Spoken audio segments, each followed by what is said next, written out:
This video brought to you by the Tulane Academic Learning and Tutoring Center. Histology of the gastrointestinal tract. So not only do you have organs of the gastrointestinal tract or the GI tract, but you also have organs that are associated with the GI tract that aid in digestion. The main organs of the GI tract are that are located in the oral cavity, such as the tongue. You also have the esophagus, stomach, small and large intestine, rectum, and anus. The organs that are associated with the GI tract are the salivary glands, liver, gallbladder, and pancreas. This illustration indicates location of the organs that were just mentioned. Those are the tongue, salivary glands, esophagus, stomach, liver, gallbladder, pancreas, your small and large intestine, as well as your rectum and anus. Organs of the GI tract are a hollow tube with a lumen with varying diameter. If you think about it, the diameter of your esophagus is going to be smaller than the diameter of your stomach, and the diameter of your small bowel is going to be smaller than the diameter of your large bowel. The wall of the alimentary canal is made up of 4 layers. These are the mucosa, submucosa, muscularis, and serosa. The mucosa has an epithelial lining, a lamina propria of loose connective tissues that are rich in blood vessels, lymph vessels, and smooth muscle cells, as well as the muscularis mucosa. The submucosa is made up of a dense connective tissue with blood vessels and lymph nodes. It contains the submucosal plexus, also the plexus of Meissner. The Meissner's plexus provides secretomotor innervation and has parasympathetic fibers.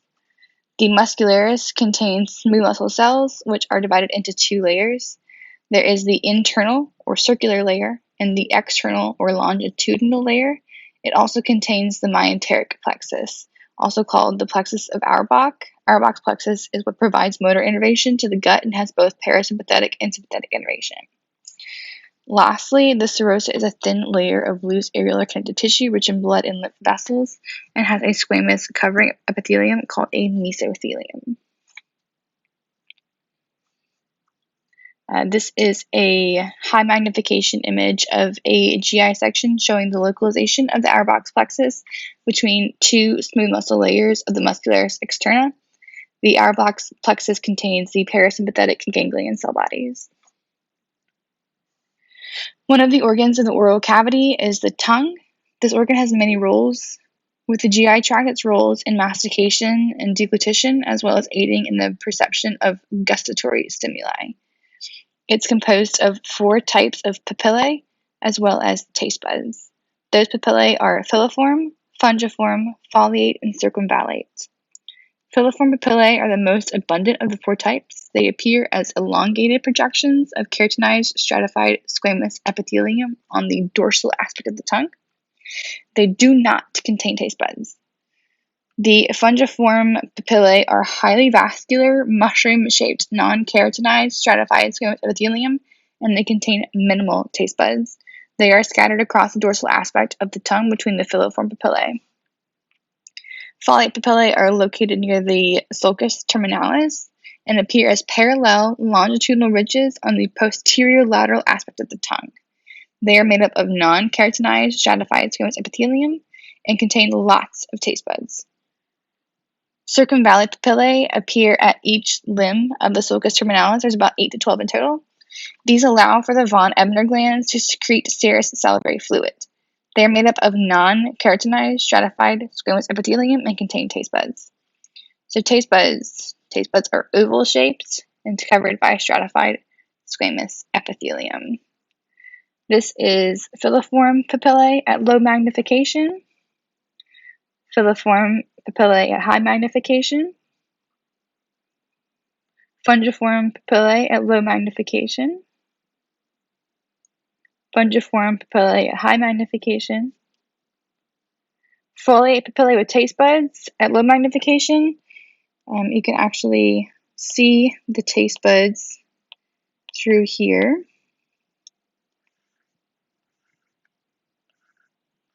So these are taste buds. This is folate papillae with taste buds at high magnification. Again,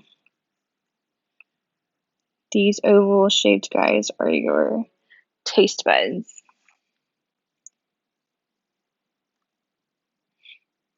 These are von Ebner glands.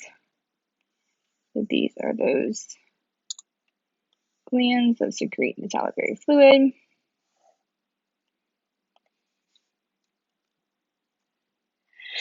Okay, pharynx.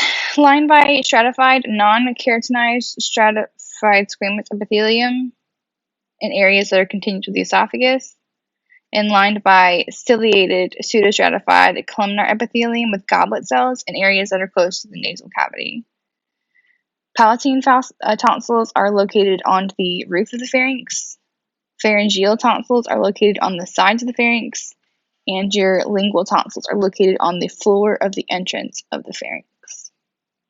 So that's areas that are continuous to the esophagus, are non-keratinized stratified squamous epithelium, and those that are close to the nasal cavity, that those have ciliated pseudostratified columnar epithelium. All right. This is a low magnification image of the pharynx, and that shows the non-keratinized stratified squamous epithelium in the oral area. Esophagus is a muscular tube that facilitates the passing of food from the pharynx to the stomach. Food is swallowed and travels from the mouth through the pharynx and into the esophagus, and then via peristalsis moves to the stomach. The proximal esophagus is composed of skeletal muscle. The mid-esophagus is composed of a mix of both skeletal and smooth muscle, and the distal esophagus is composed of smooth muscle. The mucosa of the esophagus is lined with non-keratinized stratified squamous epithelium, and the submucosa contains mucus-secreting glands that help lubricate the movement of the food to the stomach. So this is a low magnification image of that non-keratinized stratified squamous epithelium that you can see here.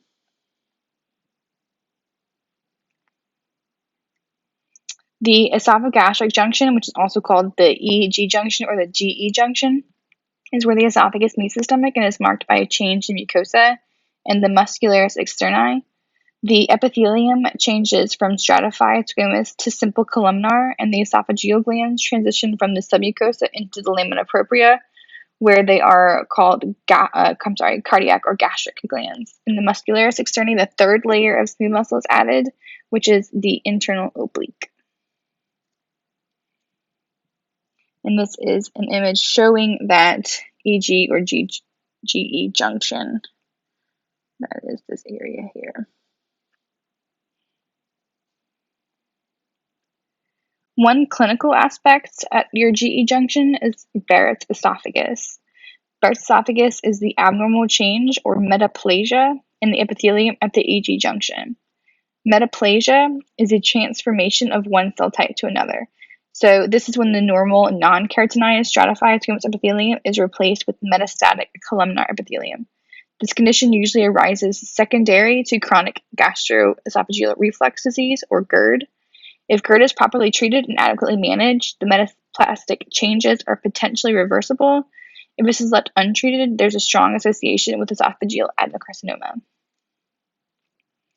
And this is a low-power micrograph of the metaplastic changes of Barrett's esophagus. You can see the transition in this area of the stratified squamous epithelium to columnar epithelium. The stomach is separated into four main regions, which are the cardiac region, the fundus, body, and pylorus. The cardiac region is where the esophagus connects with the stomach. Above and to the left of the cardiac region is the fundus, which is this dome-shaped area. Right below that is the body, which makes up the main part of the stomach. And lastly, the pylorus is a funnel-shaped area that connects the stomach to the duodenum. There is a smooth muscle sphincter at the end of the pyloric canal called the pyloric sphincter, and this is what controls the emptying of the stomach contents. That's this. The wall of the stomach is made up of the same 4 layers as the rest of the alimentary canal, which are the mucosa, submucosa, muscularis, and serosa. There are adaptations to mucosa in the muscularis, though. There is a third layer of smooth muscle added to the muscularis called the inner oblique muscle, which allows for your stomach to actually churn your food in order to break it down into smaller and more digestible pieces. Also, the mucosa contain gastric pits that lie on the surface of the epithelium with underlying gastric glands.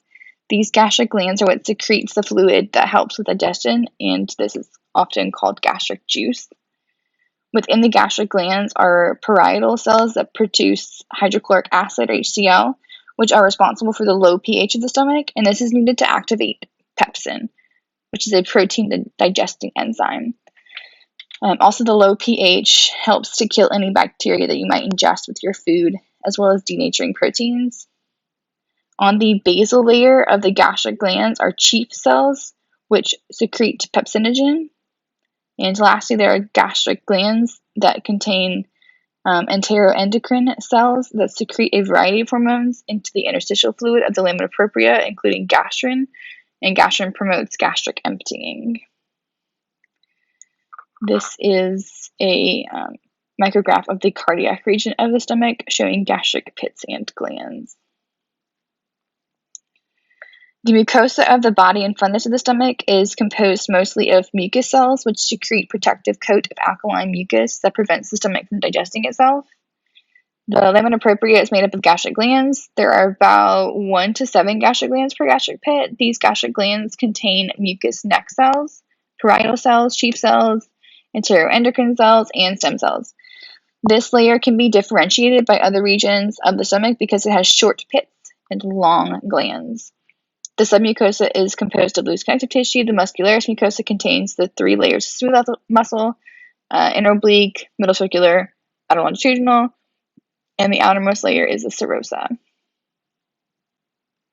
This is a low magnification image of the fundus region of the stomach with mucosa, submucosa, muscularis. And this is the mucosa of the fundus region of the stomach. Pylorus. The mucosa of the pyloric region of the stomach is made up of a simple columnar epithelium with mucus cells and gastric pits. The lamina propria contains gastric glands with mucus secreting cells. These glands lack the parietal and chief cells that were found in the body and fundus because their main job is secreting mucus. Unlike the fundus region, the pylorus has long pits and short glands. The mucosa is made up of areolar connective tissue. The muscularis externi is made up of the 3 layers of smooth muscle, being the inner oblique, middle circular, and outer longitudinal. This middle layer, however, is thickened because of the pyloric sphincter. The pyloric sphincter is visceral smooth muscle that acts as a valve, and this regulates the flow of food from the stomach into the duodenum. The opening and closing of the pyloric sphincter is controlled by peristalsis, and that occurs when the stomach is undergoing digestion. This will show you the long pits and short glands of the pyloric area. So you have long pits here, short glands here. Okay, gastroduodenal junction. The gastroduodenal junction is the area that the pylorus changes into the duodenum and is demarcated by the pyloric sphincter, which I talked about 2 slides before. The glands in the lamina propria in the stomach are no longer seen, and Brunner's glands appear in the submucosa, which indicates that you're looking at tissue from the duodenum. Helicobacter pylori, or abbreviated as H. pylori, is a gram-negative bacteria that can survive in the stomach, especially in the antrum. It can cause inflammation, which leads to indigestion, and has a strong correlation with the development of gastric ulcers and adenocarcinoma. So here on the left, this is a gastric ulcer, and here you can see the erosion caused from this gastric ulcer, and this is an adenocarcinoma here. And all of this. This is adenocarcinoma. The small intestine is composed of the duodenum, jejunum, and ileum. So that's duodenum, jejunum, ileum. The wall of the small intestine is the same as what is typically seen in the rest of the alimentary canal. However, there are unique features that allow for an increase in the amount of absorptive surfaces. These adaptations are the circular folds, villi, and microvilli. Circular folds, as seen in figure B, are deep ridges in the mucosa and submucosa. This shape allows for the chyme to spiral rather than moving in a straight line, which decreases the speed and increases the ability to absorb more nutrients. Villi, as seen in figure C, are found within the circular folds and are small hair-like projections that increase the surface of the epithelium. Microvilli, as seen in figure D, are cylindrical surface expansions of plasma membrane of the mucous epithelial cells. These are what make up the brush border of the small intestine because when they appear together as a mass, they look like little bristles. On the surface of the microvilli are enzymes that complete the digestion of carbs and proteins. There are about 200 million microvilli per square millimeter of small intestine, so this greatly increases the surface area and absorption. Cells of the small intestine, as well as circular folds, villi, and microvilli, the mucosa contain crypts, which lead to the intestinal glands. These glands produce the intestinal juice that is an alkaline mix of mucus and water. I'm not going to read off of this slide for you. You have it. This is the cells, the location, and mucosa, and the function. The duodenum. The duodenum is located in the retroperitoneum just distal to the stomach. The mucosa is made up of simple columnar epithelium with enterocytes and goblet cells. The distal portion of the duodenum contains crypts with panneth and enteroendocrine cells. The proximal duodenum, the submucosa, contains the Brenner's glands. The Brenner's glands are a great distinguishing feature of the duodenum, which helps you differentiate it from the rest of the small intestine. These glands are complex, and they produce a bicarbonate-rich mucus that acts as a buffer against the acidic chyme from the stomach as it enters the small intestines. There are 2 muscle layers here instead of the 3 that were in the stomach, and the free-floating area of the duodenum is covered by a serosa, whereas any portion that is fixed is covered by an adventitia. So here we have the duodenum abutted up to the pancreas here. This is a view with the Brenner's glands. So these guys here, Brenner's glands. And this is villi, goblet cells, enterocytes, panneth cells, and crypts. So these clear things here, kind of a great color. These are your goblet cells. Those are your mucus secreting cells. The jejunum starts and the duodenum ends at the ligament of Treitz, which is also where the mesentery begins. If there are no Brenner's glands or Peyer's patches present, then you know you're looking at the micrograph of tissue from the small intestine and its jejunum. This is jejunum at low magnification with villi, enterocytes, goblet cells, and crypts. The ileum is distal to the jejunum and is about 2 to 4 meters in length. The main function of the ileum is to absorb bile salts and vitamin B12 as well as other nutrients that were not absorbed in the jejunum. The lamina propria of the small intestine contains mucosa associated lymphoid tissue, abbreviated as MALT, M-A-L-T, and Peyer's patches. These are the unencapsulated lymphoid nodules that keep bacteria from entering the bloodstream. Your B lymphocytes are more prominent in the follicle germinal centers, and T lymphocytes are found in between these follicles. Low magnification of the ileum, Peyer's patches,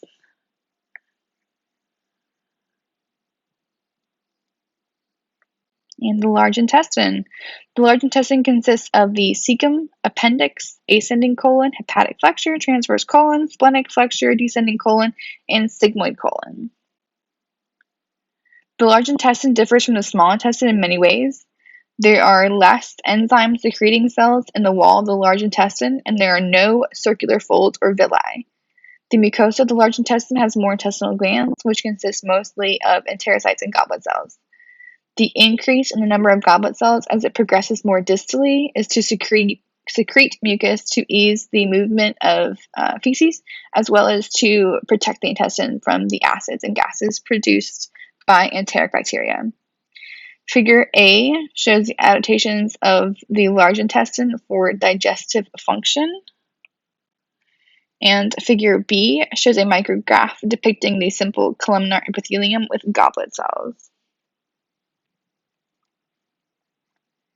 The main function of the colon is to absorb salt and water from feces, as well as to move fecal waste to the rectum. The mucosum is made up of simple columnar epithelium with enterocytes and goblet cells. The lamina propria contains mucus cells, stem cells, and enteroendocrine cells. The muscular wall is thick and has the ability to perform strong peristaltic activity. There are 2 layers of smooth muscle in the muscularis externi, the inner circular and outer longitudinal layers.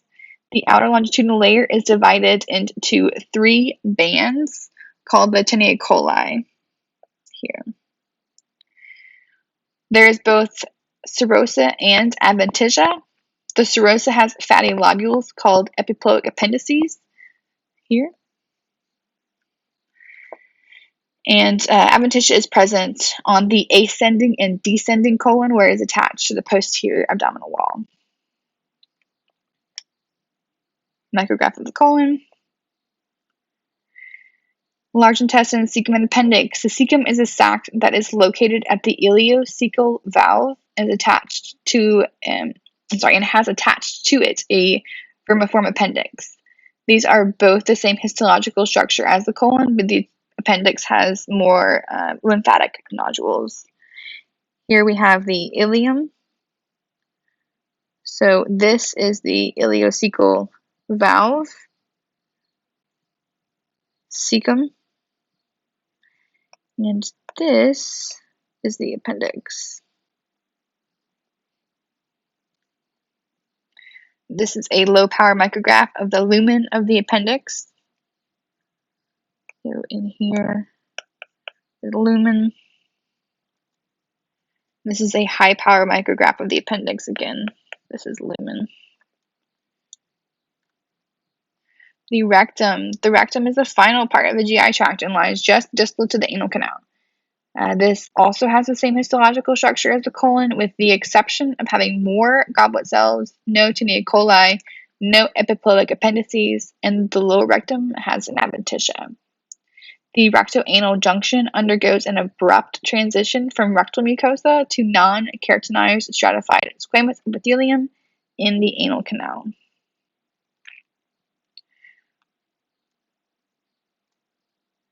The mucosa is comprised of non-keratinized stratified squamous epithelium with hair follicles, sebaceous glands, and sweat glands. The submucosa has many vessels. There is an involuntary internal anal sphincter, which is formed by the inner circular layer of smooth muscle, and a voluntary external anal sphincter, which is formed by skeletal muscle. There are even more goblet cells than in the rectum. Again, this is to help move feces towards the anus for defecation. And my final slide, this is the junction between the rectum and the anal canal. You can see the transition here from simple columnar, which is rectum epithelium, to the stratified squamous non-keratinized epithelium of the anal canal. Submucosa, you can see all these vessels throughout here. Orange is not a great color. Those vessels. And then the adventitia. You have your internal anal sphincter and your circular layer of your muscularis and your external longitudinal layer of your muscularis. And that is it. That is the histology of the GI tract.